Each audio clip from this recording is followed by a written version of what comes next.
Happy April, everyone, and I'm sure you've heard it, the GTA market is on fire like never before. Numbers are truly skyrocketing in both detached homes, townhomes, semis, as well as condominiums.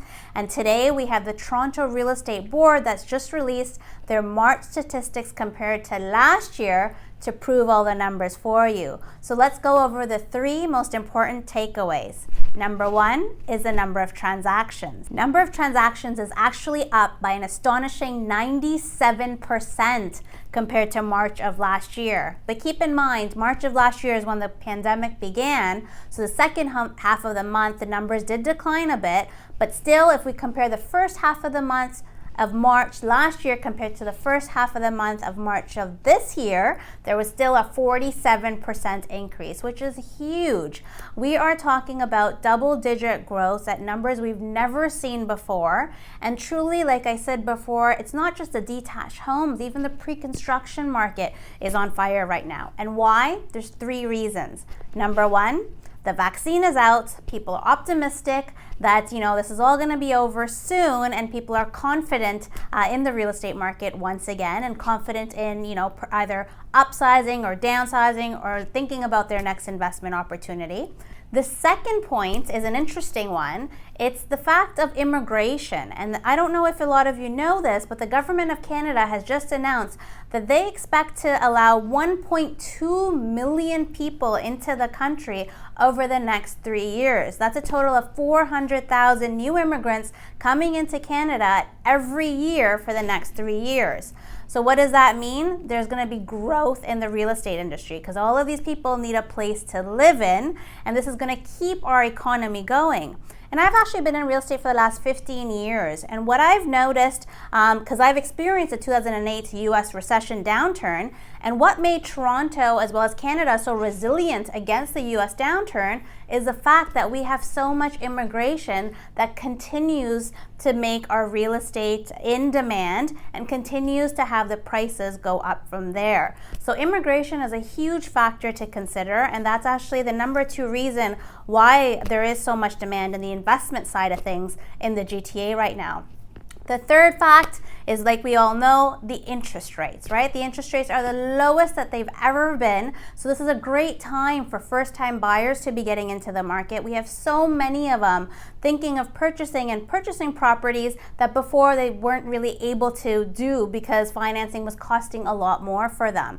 So these low interest rates are not only attracting first-time buyers, they're also attracting a lot of first-time investors as well as investors in general. So this whole combination of interest rates, immigration, and the vaccine coming out is causing a huge snowball effect, and very good news for the real estate industry on the whole. Now, the second most important point that the Toronto Real Estate Board has announced is the number of listings. Number of listings is actually increased by 57% compared to last year, but there's still not enough inventory in the market, right? Like you're saying, we've got multiple offers coming out throughout every listing that's happening in the GTA right now. Things are being sold $100,000, $200,000, $300,000 over asking. Our pre-construction projects are getting sold out in days and weeks, just like pre-COVID again. So things are really on fire here. And the interesting thing is that the days on market of a property has also decreased by 23%, whereas before it was 19 days average. Now that's gone down to only 13 days on average our property lasts on the market here today before it is sold.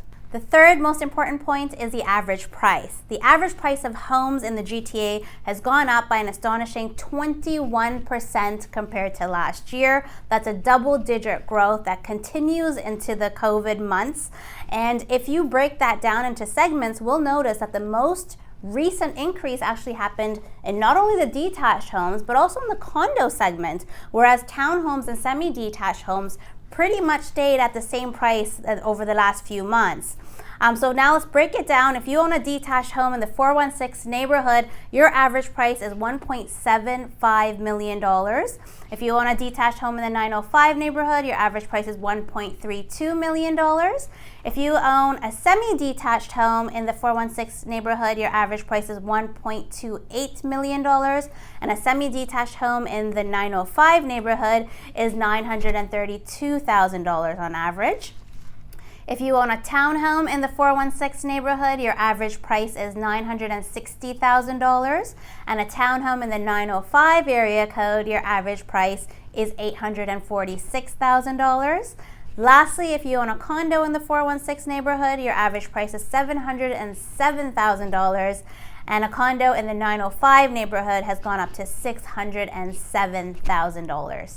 Overall, we here at KAPS Realty Group are very confident over the GTA real estate market and believe that it will continue its upward swing into the summer months and the rest of the year. Because remember, most of this demand right now that you're seeing, it's local demand. Remember, our borders are still closed. So once those open up and foreigners are able to enter and purchase again, that demand will go even further than the local demand and cause prices to possibly continue going upwards, or at least have the demand to support, the inventory that's coming up into the market right now.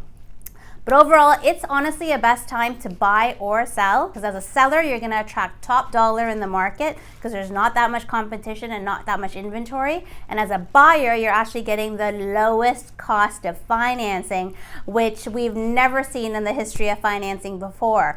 So if you're thinking to buy or sell, do contact us. We can help you with your goals. And if you're liking these videos, do subscribe to our channel below so we can continue sending you these monthly updates. Thank you so much. Stay safe and see you soon.